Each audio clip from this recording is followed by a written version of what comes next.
Bonjour à tous et merci de nous suivre aujourd'hui pour cette interview exclusive que nous accorde aujourd'hui le président de l'Union des forces démocratiques de Guinée. J'ai nommé El Hadj Cellou Dalein Diallo. Il est de retour depuis un petit moment en Guinée et nous avons profité de l'occasion pour venir vers lui pour qu'il nous accorde cette interview exclusive pour la télévision Guinée News. El Hadj Cellou Dalein Diallo, bonjour. Bonjour. Bienvenue au pays. Merci. Après un long séjour. Oui, bien entendu, oui. D'accord. Pourquoi est-ce que vous avez passé ce long séjour à l'étranger, El Hadj? Bon, écoutez, j'étais parti de Conakry d'abord pour deux choses, pour aller recevoir des distinctions qui m'étaient décernées à Lomé par l'Observatoire panafricain de la démocratie et ensuite à Dakar par le MEDES. Je rappelle que l'Observatoire panafricain de la jeunesse m'a décerné un prix, celui du promoteur de la culture démocratique sur le continent. À Dakar, le MEDES m'a décerné le Cori d'or, le Cori de la paix, en raison de mon rôle joué dans l'instauration de la paix et de la démocratie dans notre continent. Après ça, je devais continuer ma mission en Europe et aux États-Unis pour remercier les militants, les compatriotes guinéens vivant à l'étranger qui, comme vous le savez, se sont prononcés à hauteur de 77% pour ma candidature et m'ont accordé donc leur suffrage. Je pense que c'était important, au nom de la direction nationale du parti, que je vienne leur exprimer ma gratitude, les remercier, leur expliquer comment les élections se sont passées et quelle est la nouvelle attitude que les militants de l'UFDG devaient prendre. Et à cet égard, je dois rappeler que j'ai indiqué que l'UFDG devait rester fidèle à ses valeurs, à ses principes démocratiques et républicains et combattre le tribalisme, l'ethnocentrisme et l'exclusion. Et nous devions rester mobilisés donc pour participer aux élections législatives. Et à plusieurs reprises, votre arrivée sur Conakry a été reportée. Qu'est-ce qui a expliqué cela? Oui, c'est pour des raisons indépendantes de ma volonté. D'abord, les jeunes voulaient me recevoir, les militants du parti. Ils ne voulaient pas que je rentre en catimini, en Guinée, malgré la répression qui s'était abattue sur eux à l'occasion de mon retour le 3 avril. Donc, on a fixé une première date. L'avion d'Air Sénégal qui devait me déposer a reporté son départ de Dakar à 19h au lieu de 14h. Il est impossible de se faire recevoir la nuit. Au-delà des risques, il faut quand même permettre aux gens de se mobiliser dans des conditions visibles et lisibles. Surtout qu'on s'attendait peut-être à une répression aussi des forces de l'ordre. Mais il faut identifier les gens et faire en sorte que ça se passe en pleine journée. Donc j'ai reporté d'une semaine. Étant entendu que c'est très difficile d'organiser une réception du leader de l'UFDG et en semaine sans gêner énormément les usagers de la route qui risquent d'avoir vraiment des problèmes inutiles. Donc on a décidé de remettre mon retour à dimanche, le dimanche qui a suivi. Le dimanche qui a suivi, malheureusement, Air Sénégal avait toujours des difficultés au niveau de sa flotte. Air Sénégal nous a dit que le vol prévu le dimanche à 14h aurait lieu lundi matin à la première heure à 3h du matin. Là, on était embêtés. Est-ce qu'il fallait attendre encore une semaine? Ça allait être trop long. Est-ce qu'il fallait organiser ça le jeudi avec le risque de pénaliser tous les usagers de la route? Parce que lorsque les militants du parti sortent, c'est sûr que la circulation ne peut pas être fluide. Donc c'est dans cette attente qu'il y a eu l'attentat du 19 août. Et on a dit qu'il faut attendre d'abord pour revenir au pays. Et j'ai attendu quelques semaines. Et entre-temps, j'ai été invité en Afrique de l'Est. Je suis parti là aussi. J'ai rencontré quelques militants de l'UFDG, ressortissants au Mozambique, venus en Tanzanie, au Rwanda. On a vu beaucoup de gens qui ont contribué d'ailleurs au financement de notre campagne. C'était l'occasion pour aussi les remercier. Et puis lorsque je suis revenu à Dakar, j'ai décidé de rentrer. Okay, tout à l'heure, vous parliez de l'attentat du 19 juillet. Vous faites allusion à l'attaque de la résidence du chef de l'État. Comment est-ce que vous avez vécu cette situation depuis là où vous étiez, de l'endroit où vous étiez? On m'a réveillé pour me dire qu'il y avait eu cette attaque de la résidence de M. Alpha Condé. Et naturellement, je me suis exprimé sur la situation j'ai déploré et condamné cet attentat. Au cas où il s'avérait réel, j'ai invité les autorités à constituer une commission d'enquête indépendante et de mener les investigations en toute sérénité pour éviter que cet événement n'impacte sur le tissu social fortement fragilisé par une campagne électorale fortement tribalisée et surtout que ça n'impacte pas sur le processus démocratique.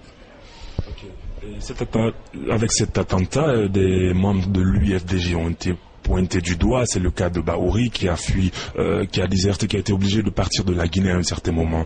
Comment est-ce que vous analysez ce fait? Écoutez, je suis certain que Bahouri ne peut pas rentrer dans une entreprise comme ça, puisque je vous ai dit tout à l'heure que pendant la campagne que j'ai menée récemment, en allant remercier les gens, j'ai réaffirmé l'attachement de l'UFDG aux valeurs et aux principes républicains. Je n'ai aucun élément qui indique que Bahouri ait pris part à l'organisation d'une telle entreprise que je considère dans tous les cas comme criminelle.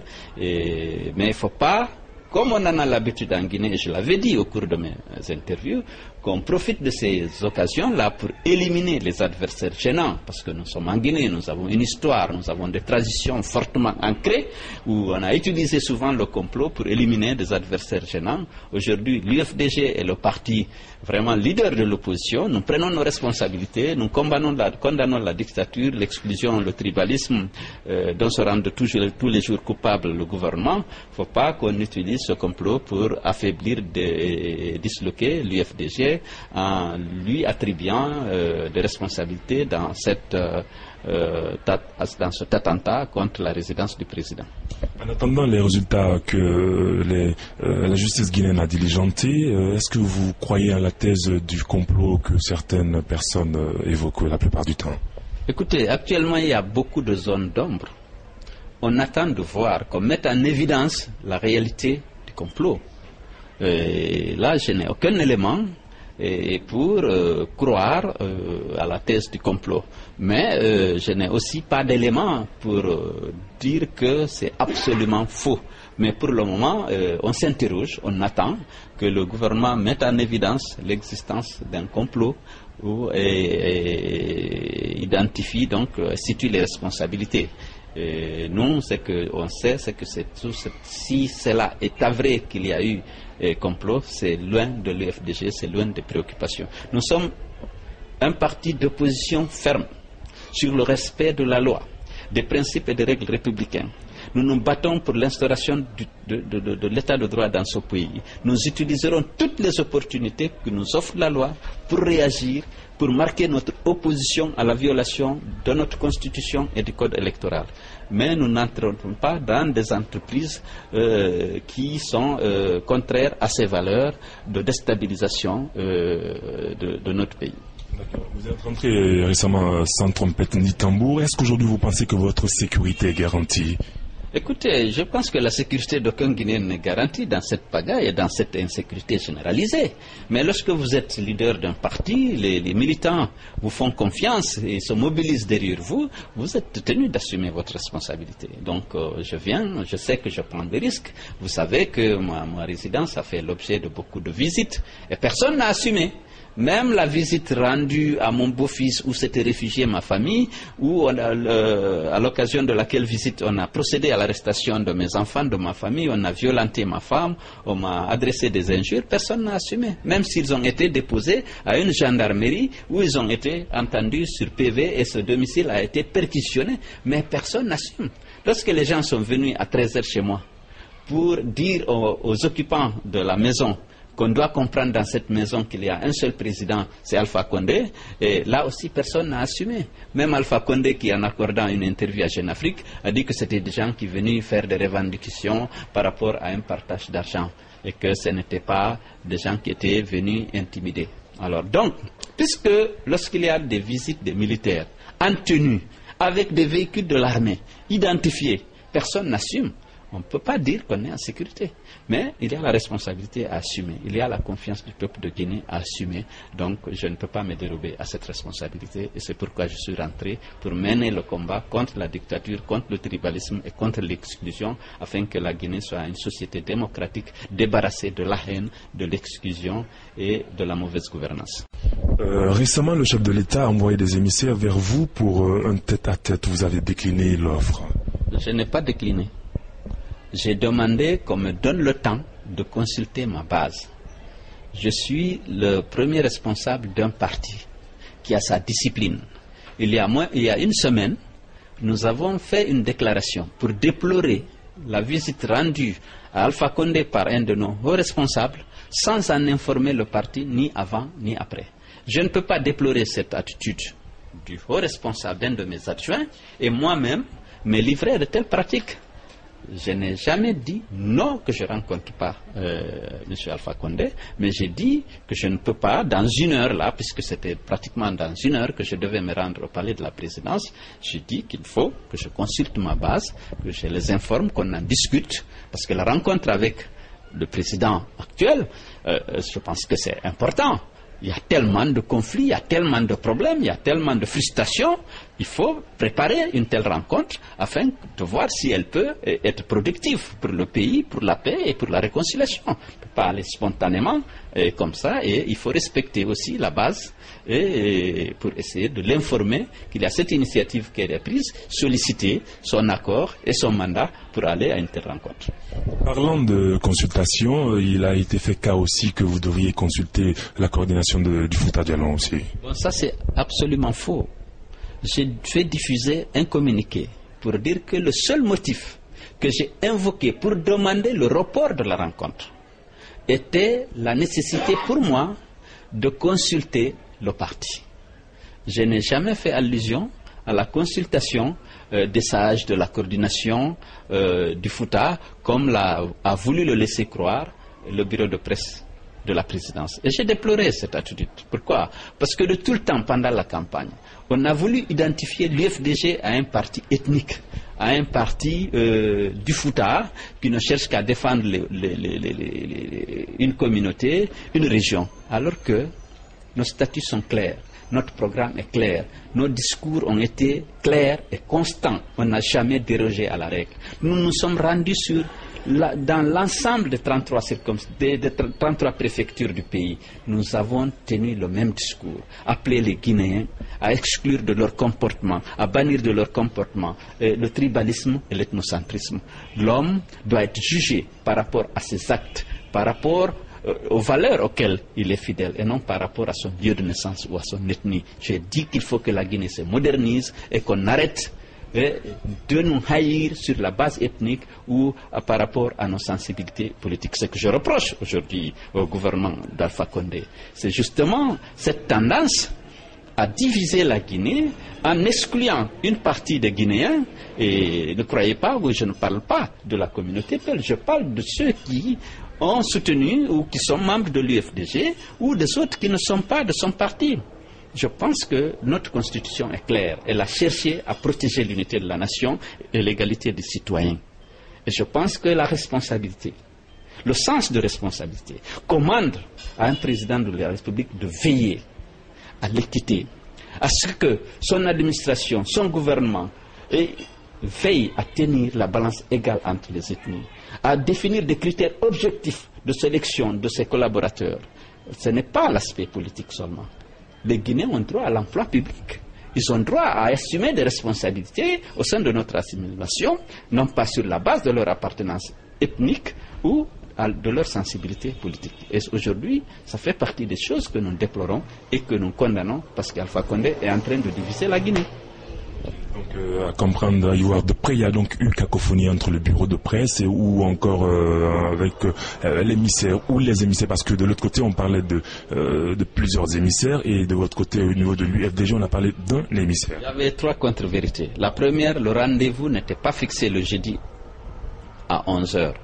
Le rendez-vous était fixé le mercredi à 11h30. Alors que l'émissaire, il ne s'agissait pas de 2 ou 3, il y avait un seul qui est arrivé, qui m'a dit que je dois aller avec lui à Sékou Touré pour rencontrer M. Alpha Condé à 11h30. Donc, une heure et demie après notre rencontre. Deuxièmement, je n'ai jamais dit que je dois me référer à la coordination.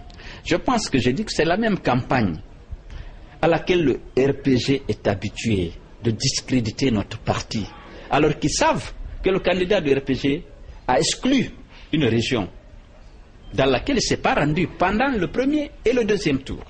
Moi, aussi bien au premier et au deuxième tour, j'ai été dans toutes les préfectures. Dans les préfectures considérées comme son fief, j'étais là. J'étais à Sigiri. J'étais à Kankan. J'étais à Kerouani. J'ai fait le tour de la ville de Kankan. J'ai fait le tour de la ville de Sigiri, où les populations de ces préfectures m'ont réservé un accueil chaleureux, même celles qui n'ont pas voté pour moi. Je me sens aussi bien fils de Sigiri que de Labé, de Mamou ou de Dalaba. Je me sens aussi bien fils de Zérekore que de Koundara, de Forekaria que de Gawal. Je ne suis un Guinéen et fils de ce pays et je l'ai prouvé.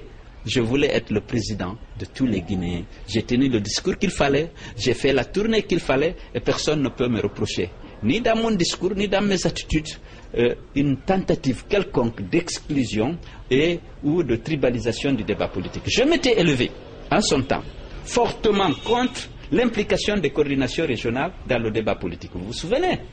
Lorsqu'on a dit que les 4 coordinations devaient nous rencontrer, Alpha Condé et moi, au siège de la coordination de la Guinée forestière, je m'étais exprimé. J'ai dit que ce n'est pas le rôle de coordination de participer au débat politique. Lorsque la coordination de la Haute-Guinée est venue voir Jean-Marie et Sekouba au moment de la transition pour exiger des choses, faute de quoi telle préfecture, telle circonscription ne participerait pas aux élections, j'ai dit que c'est une faute politique grave.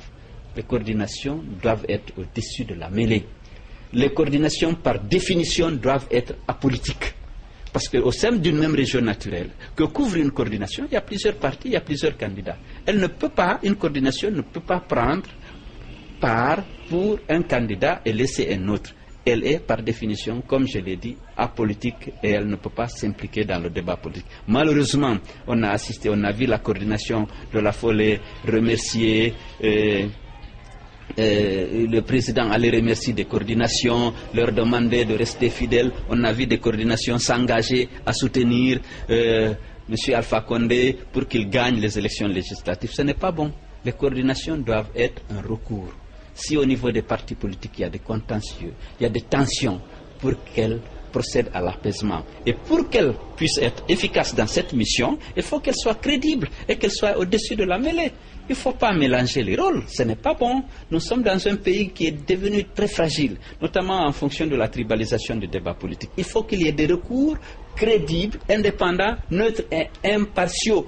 Sans quoi, nous n'avons pas de recours. Si tout le monde veut faire la politique, prendre part pour un candidat à un autre, nous risquons seule la communauté internationale sera le recours et ce serait dommage pour la Guinée.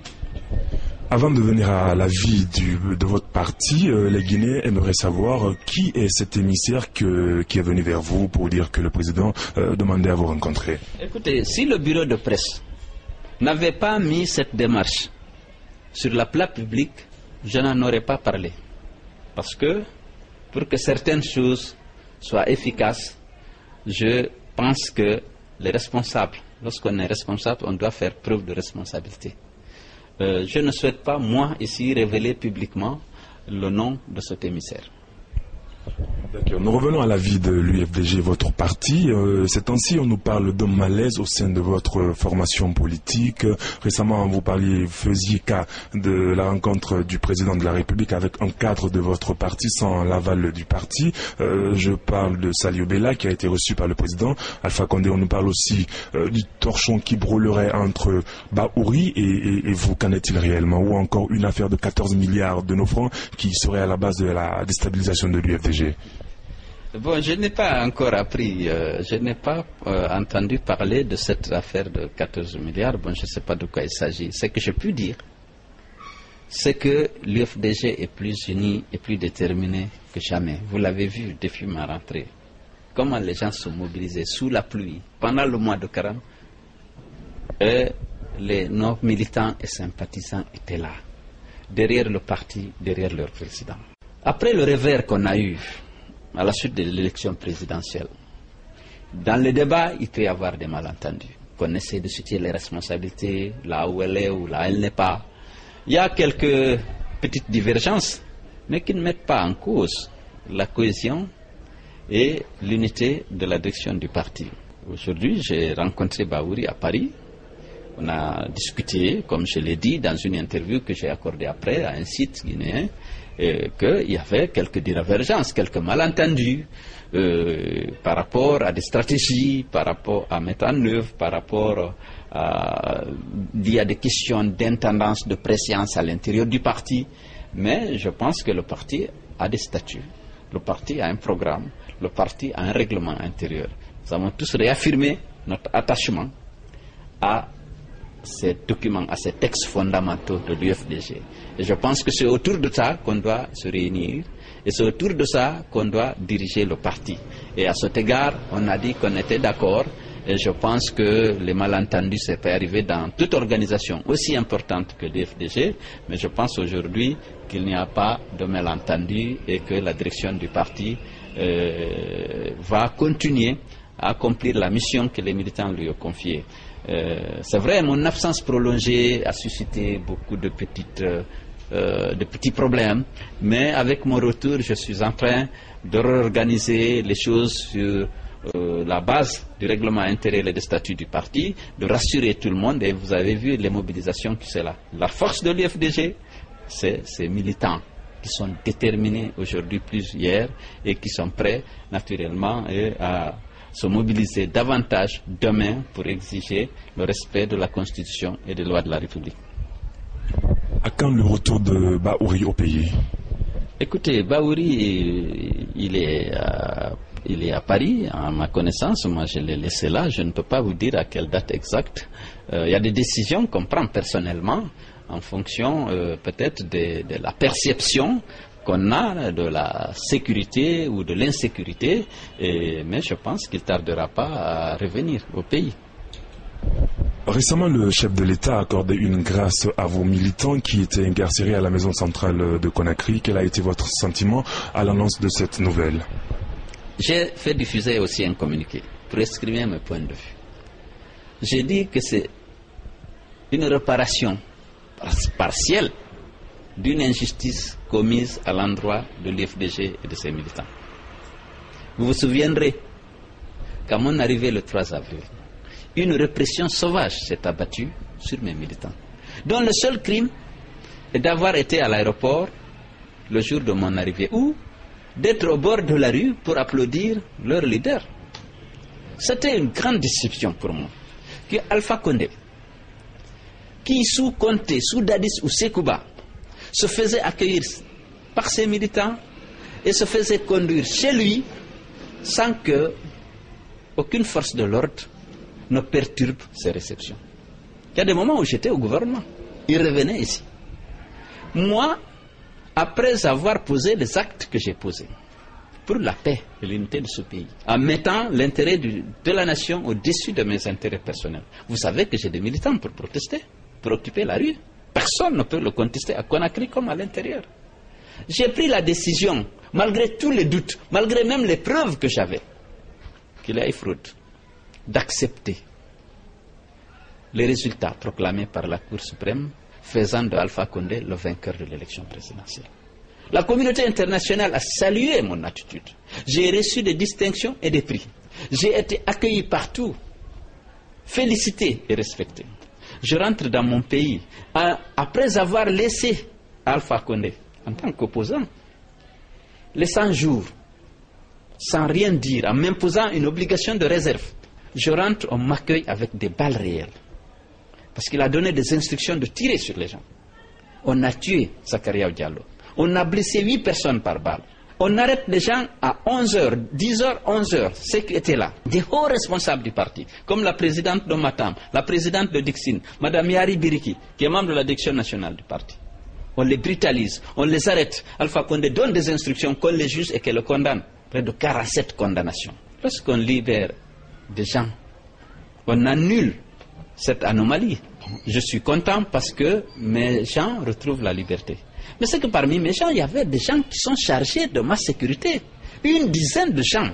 Partout où je suis, ils doivent être là. Ils ont été arrêtés, jugés comme des participants à une manifestation. Il y a une manifestation où là, compte tenu des responsabilités qui sont les miennes en tant que président d'un grand parti, le plus grand du pays, les résultats du premier tour sont là pour le prouver. J'ai besoin d'un minimum de sécurité. Ces gens-là, on les arrête, on les condamne à des peines de prison ferme. Lorsqu'on les libère, je me réjouis pour eux. Mais je ne considère pas cela comme un acte de générosité ou de clémence d'Alpha Condé. Il a décidé de les arrêter. Il a donné des instructions de les condamner. La justice, qui est une justice sous ses ordres, a condamné. Il décide à un moment donné, bon, j'annule. Je dis, je salue la décision qui peut constituer une décision comme une décision d'apaisement. Si elle est suivie d'autres actes, parce qu'il a commis beaucoup de fautes et d'erreurs politiques qui aujourd'hui divisent la Guinée, si c'était suivi d'actes d'apaisement, de volonté réelle de décrisper la situation socio-économique, bon, ce serait une bonne chose. Mais il ne faut pas que les gens perdent de vue que c'était l'arbitraire et l'injustice qui les avaient mis en prison. Parmi ces militants qui ont été libérés, faisaient partir des militaires de l'armée régulière qui assuraient votre sécurité. Est-ce qu'ils ont été réhabilités? Parce qu'on nous avait dit qu'ils avaient été rayés des effectifs de l'armée guinéenne. Est-ce qu'ils ont été aujourd'hui réhabilités? Écoutez, pas à ma connaissance. Là aussi, moi j'étais aux États-Unis. Lorsque j'ai appris qu'Alpha a décidé de les rayer des effectifs de l'armée. Ces jeunes ont été affectés à ma protection par le gouvernement de la transition. À la fin de la transition, aucun papier, aucun coup de téléphone les rappelant n'a été reçu. Ils ont continué à assurer même la sécurité de ma maison lorsque j'étais absent. Ils n'étaient pas 3, ils étaient 8. Il faut le dire maintenant. À l'aéroport, ils étaient 8, ils étaient dans une pick-up. Mais lorsque le gouverneur a appelé les gens, il y a 3 qui ont répondu, les autres ne sont pas venus. Ceux qui sont venus ont été arrêtés, condamnés, déshabillés, c'est-à-dire rayés des effectifs de l'armée. Là, cette injustice, cet arbitraire n'a pas encore été réparé parce qu'ils ne sont plus militaires. Or, ils étaient en mission de l'armée. Moi, je ne peux pas utiliser le service des militaires sans que ça ne soit l'accord ou des instructions données par les corps auxquels ils appartiennent. Mais aujourd'hui, ils ont perdu leur carrière par la haine. C'est pas juste. Voilà, la chose là, cette injustice persiste. Mais ce qui est aujourd'hui révoltant, c'est que jusqu'à présent, pour le cas de Zakaria, le gouvernement refuse qu'une enquête soit ouverte.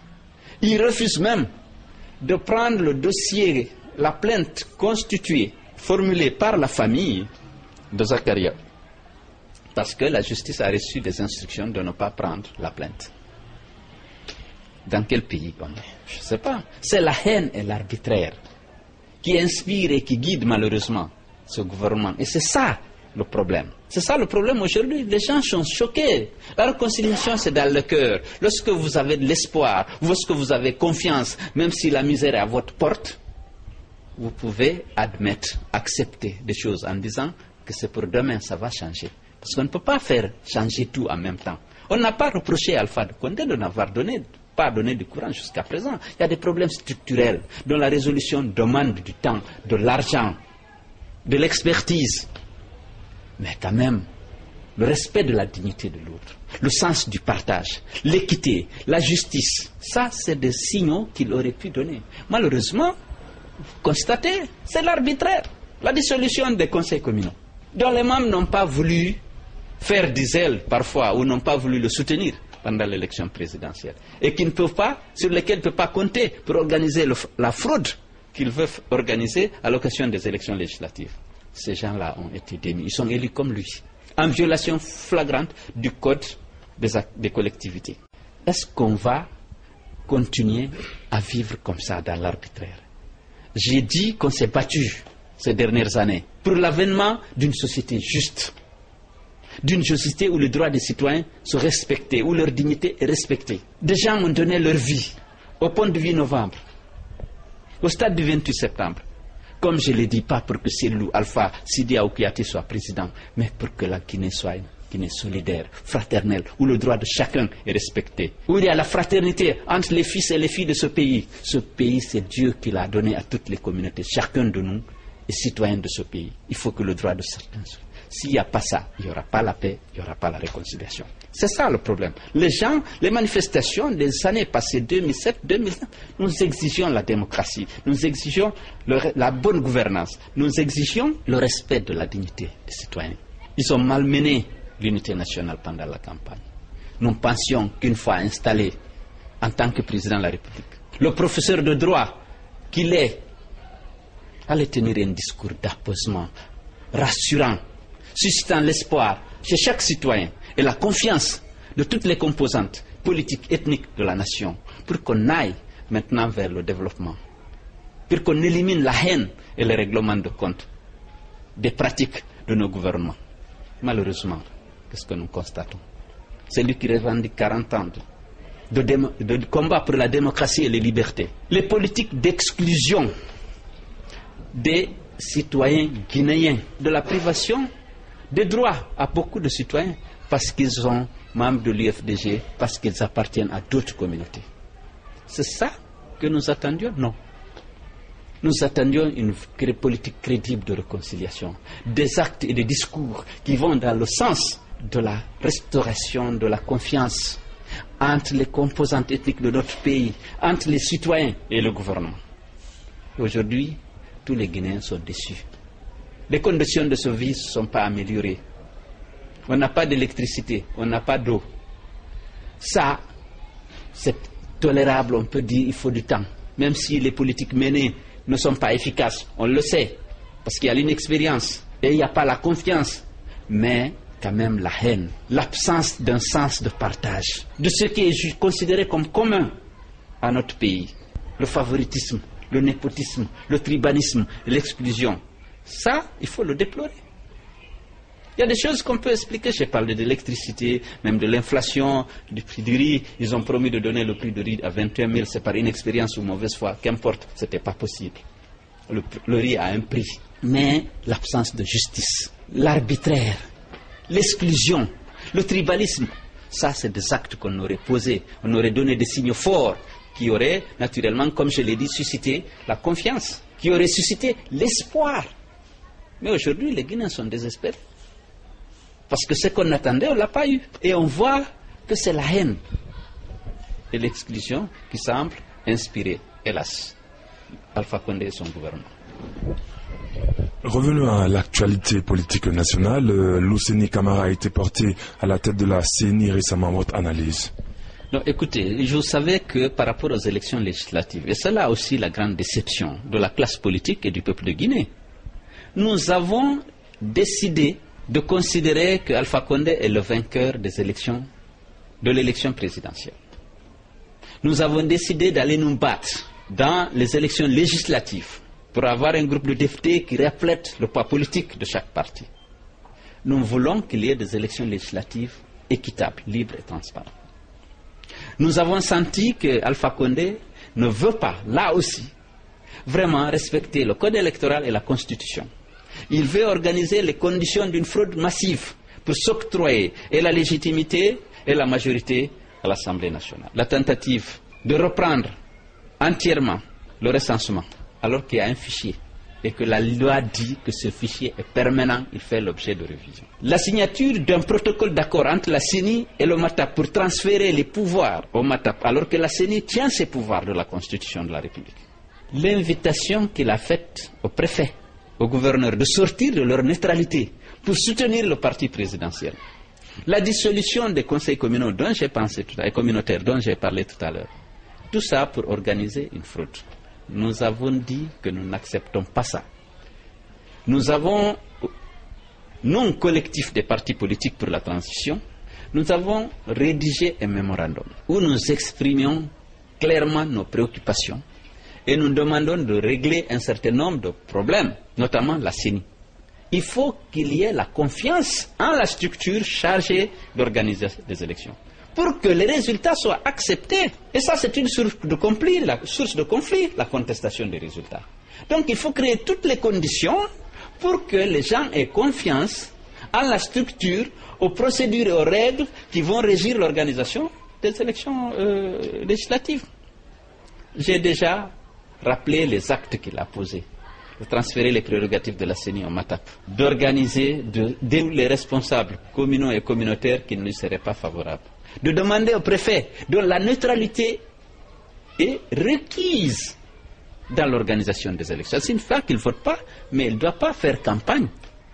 Ça, la neutralité et l'impartialité de l'administration dans toute élection équitable et de rigueur. Et jusqu'à présent, même s'il y a eu des dérapages par rapport à ça, la règle a été ça. On a dit que les préfets, les gouverneurs ne doivent pas faire campagne pour un parti, pour un autre. Donc aujourd'hui, nous avons des propositions par rapport à la CENI. Il faut que la CENI soit crédible. Et pour ça, nous avons fait des propositions. Nous acceptons bien entendu. On a considéré comme un événement la nomination, la désignation de Luseni. Luseni est une personne contestée, non pas par l'opposition, par nous tous, au point que pendant la transition, on a dû importer, comme on le dit, un président de la CENI. Si on veut le consensus, il faut qu'on trouve une personne au-dessus de tout soupçon pour diriger cette institution dans laquelle les pouvoirs du président de la CENI sont exorbitants. On ne peut pas prendre un militant avéré de l'IFDG, tout le monde l'a vu fêter à la télévision, la victoire du RPG. On ne peut pas accepter ça. Et on l'a dit. Mais, malgré l'ouverture au dialogue que semblait recommander Alpha Condé, aujourd'hui on constate que le gouvernement, au nom du protocole d'accord signé avec la CENI, et le gouvernement est en train d'avancer dans l'organisation du recensement. Ils ont fait importer les 2050 kits qui sont programmés pour le recensement. Ils ont recruté les gens pour faire le recensement. Ils sont en train de les former. Ils ont attribué le marché de la révision, tout seul, sans les partis politiques, à une société sud-africaine et à une Waymark et à une société guinéenne, Sabari Technologies, dont on connaît les dirigeants et même les propriétaires qui sont des gens du RPG. M. Khan était le représentant du RPG à la commission technique de la CENI. C'est pour lui, Sabari Technologies. On leur confie la mission de procéder à la révision sans associer les partis. J'ai dit, si on n'a pas confiance, on ne va pas accepter. Parce que j'ai dit, ça c'est des sources de conflit. Et les partis politiques, les 19, en tout cas, du collectif, nous ne manquerons pas d'organiser des manifestations publiques, meetings, marches dans la rue pour nous opposer. On ne va pas attendre que les résultats soient là pour les contester. On va faire en sorte que les conditions d'un scrutin équitable soient réunies pour que notre pays, le suffrage des Guinéens, puisse être respecté. Et là, vous avez suivi aujourd'hui, je l'ai dit haut et fort, nous avons diffusé un communiqué dans lequel le collectif invite ses militants et sympathisants ainsi que tous les démocrates guinéens à rester mobilisés pour s'opposer par tous les moyens légaux, y compris la rue, les meetings, les manifestations publiques de toutes sortes, et à la violation par l'État et la CENI des dispositions de la Constitution et du Code électoral. Restons toujours avec les législatives, dont d'ailleurs nous ne connaissons jusqu'ici pas la date. Une nouvelle alliance dénommée ADP, dont Jean-Marie Doré et Lansana Kouyaté sont des figures de proue, a vu le jour récemment. Une alliance de trop? Oui, je pense qu'ils auraient pu peut-être s'associer à nous, dans la mesure où, ce que je sache, ils veulent que le code électoral soit respecté et qu'on organise dans notre pays des élections législatives équitables, libres et transparentes. Il faut rappeler que le collectif des partis pour la finalisation de la transition n'est pas une alliance politique. Par rapport aux législatives, il n'y a pas encore d'alliance. Nous sommes un groupe de partis qui a perçu la volonté du gouvernement de violer le code électoral, de transférer les compétences de la CENI au MATAP, de reprendre entièrement le recensement en tripatouillant le fichier électoral. Nous avons dit qu'il faut dire non. Et nous avons donc produit une première déclaration dans laquelle nous avons marqué notre opposition ferme à ces opérations. Donc on s'est constitué en collectif pour défendre le respect du code électoral et de la Constitution. Pour l'instant, c'est l'objet. Et la nouvelle alliance à laquelle vous faites allusion est d'accord sur nous, avec nous sur ça. Je pense qu'on aurait pu être ensemble. Parce que, à leur propre niveau, je pense que les problèmes d'une alliance politique réelle ne sont pas, enfin les conditions ne sont pas aussi réunies. Mais on devait tous se battre, tous les démocrates se battent ensemble pour imposer au gouvernement le respect de la Constitution et du code électoral afin que nous puissions avoir droit à une élection législative équitable, libre et transparente. Parce qu'on a vu que la tendance à Alpha Condé, sa volonté, c'est de ne pas organiser des élections équitables, c'est d'organiser un hold-up électoral. On n'acceptera pas. Donc s'ils sont d'accord avec nous, on aurait dû être ensemble. Mais bref, c'est pas grave, ils ont dit qu'il faut être au centre, mais on n'est pas à un extrême ou à un autre. Nous sommes pour le respect du code électoral et de la Constitution, et je pense que tous les démocrates, tous les républicains, souciés aussi bien de la paix que de l'instauration de la démocratie et de l'état de droit dans notre pays, devraient se joindre à nous pour exiger ça du gouvernement. Maintenant que vous êtes de retour au pays après un long moment d'absence, quels seront les premiers pas que vous poserez? Les premiers pas, je viens me joindre à mes collègues du collectif des partis politiques pour la transition et pour exiger que le gouvernement respecte le code électoral et la Constitution dans l'organisation des élections législatives. Nous voulons des élections législatives libres et transparentes. Nous n'acceptons pas, nous déplorons aujourd'hui de constater que le gouvernement fait fi du mémorandum qu'on lui a déposé. Parce que jusqu'à présent, nous n'avons reçu aucune réaction de sa part. Le ministre Alassane Condé avait dit à la délégation du collectif qu'il contactait le président et qu'il allait nous faire signe. Aujourd'hui, il y a bientôt 4 semaines, on n'a aucun retour. Et on constate qu'ils avancent dans la préparation des élections législatives. J'ai rappelé les faits qui sont posés, qui sont unilatéraux et qui sont souvent illégaux. Et nous n'accepterons pas. On va s'organiser pour vraiment marquer cette opposition de manière ferme et irrévocable. Alpha Condé a sollicité la contribution de religieux pour l'aider dans cette tâche de réconciliation. Que pensez-vous de cette initiative? Écoutez, je pense que la réconciliation doit se faire par des actes. Vous ne pouvez pas constituer des commissions, faire des déclarations pour la réconciliation en évoquant les vertus de la réconciliation, la nécessité de la réconciliation, les avantages qu'on peut tirer de la réconciliation, lorsque vous posez des actes qui divisent, des actes qui frustrent la grande majorité des Guinéens. Ces politiques, ces pratiques d'exclusion des autres qui ne sont pas de votre parti, ou qui ne sont pas de votre ethnie. Est-ce que ça conduit vers une réconciliation? Il faut commencer d'abord à changer. C'est lui qui prend l'initiative de la réconciliation, de la mise en place d'une commission de réconciliation.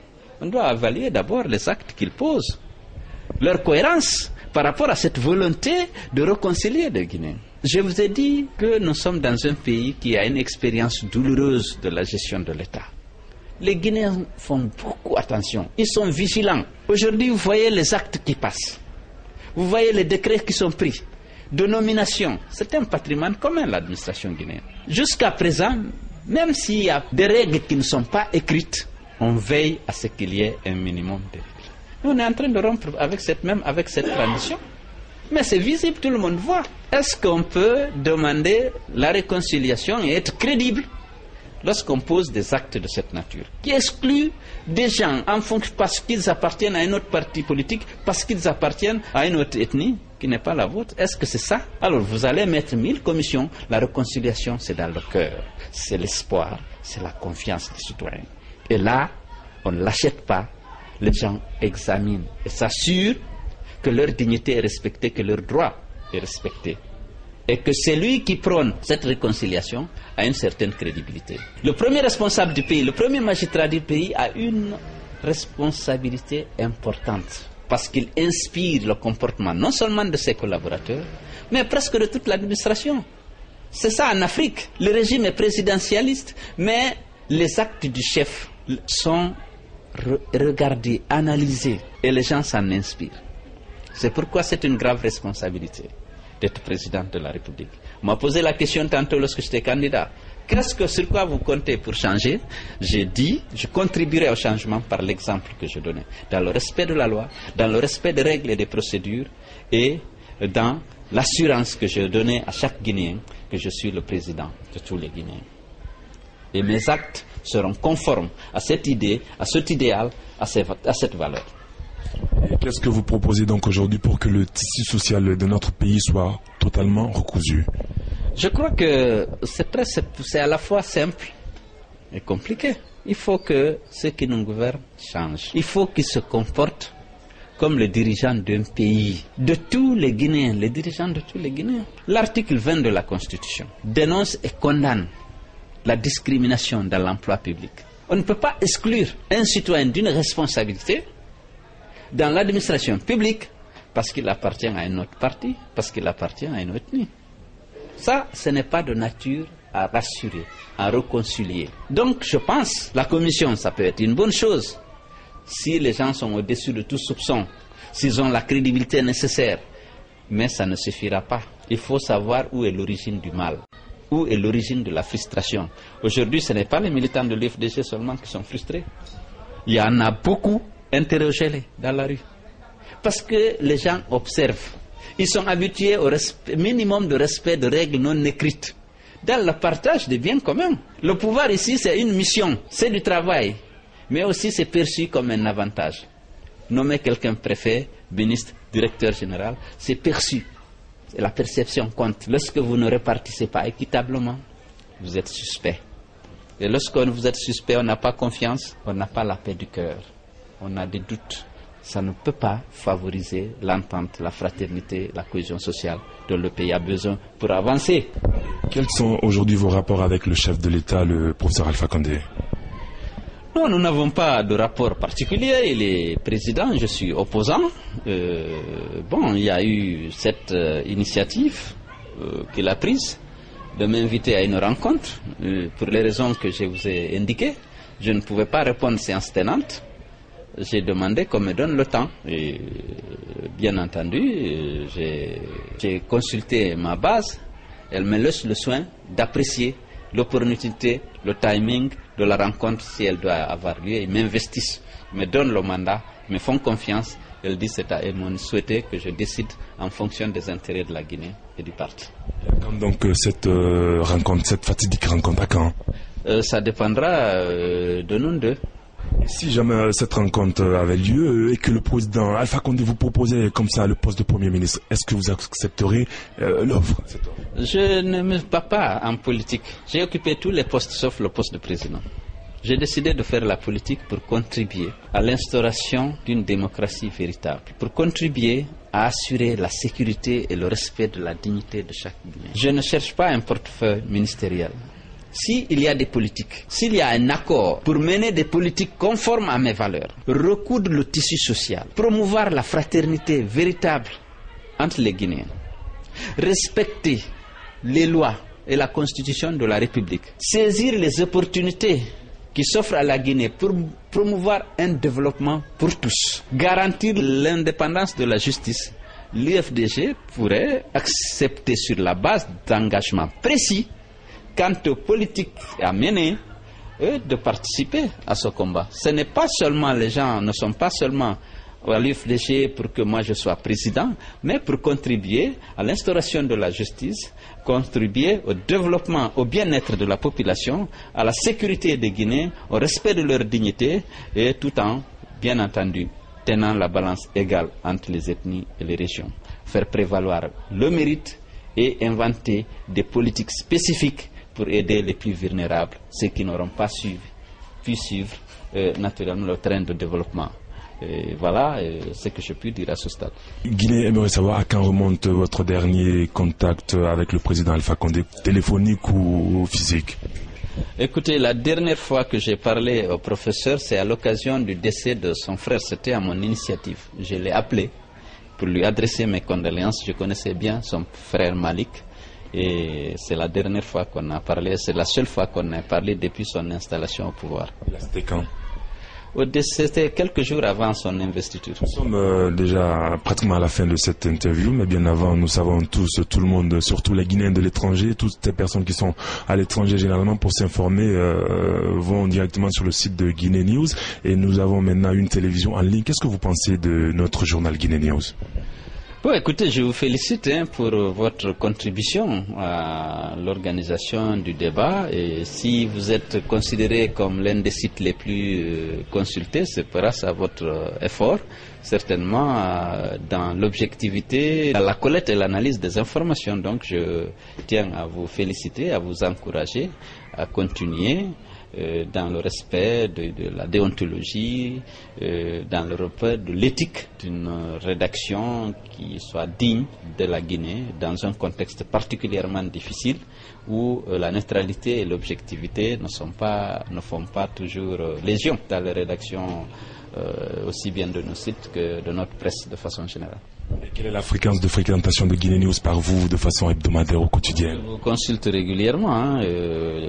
Lorsque je vais sur Internet, je consulte régulièrement Guinée News. Peut-être que je ne vais pas porter ombrage aux autres, mais je consulte régulièrement Guinée News. Merci pour ces compliments. Nous sommes déjà à la fin de cet entretien, cette interview. Et est-ce que vous avez quelque chose que vous aurez bien voulu dire au cours de cet entretien que nous n'avons pas évoqué? Disons le mot de la fin. Ça va, on va se contenter de ça pour aujourd'hui.